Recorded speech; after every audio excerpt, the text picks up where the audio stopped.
করে নিয়েছে, মোবাইলে দুটো হাদিস পড়ে নিয়েছে, দুয়ারে সৌদি আরবের ঘুরে চলেছে, এসে বলছে আমরা আহলে হাদিস ইমাম আবু হানিফা মানব।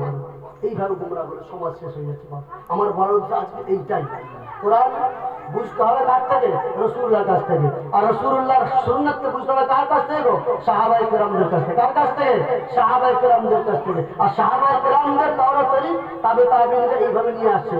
একটা খুশির খবর আপনাদেরকে বলি, আমরা যে মাসলাকের উপরে থাকি, ইমাম আবু হানিফা রাহমাতুল্লাহ আলাইহি, হযরত মাওলানা সালমান নদভী রাহমাতুল্লাহ আলাইহি, যিনি নাদওয়াতুল উলুমের বাণী, উনি একটা কিতাবে লিখছেন, আমাদের যে বইটা আছে কিতাবে লিখছেন, বলছেন আমি আমার এই বয়সে চার ফিকহ সমস্ত সব কিছু মাসলা মাসাইল পড়ে আমি ধলিসাত করে দিয়েছি। করে দেওয়ার পরে একটা জিনিস বুঝতে পেরেছি যে ফিকহ হানাফি অর্থাৎ ইমাম আবু হানিফা রাহমাতুল্লাহ আলাইহি, ওনার যে মাসলাক, ওনার যে মাসাইল গুলো আমার রাসূলুল্লাহ সাহাবাদের সবথেকে বেশি পছন্দ। বলেন সুবহানাল্লাহ।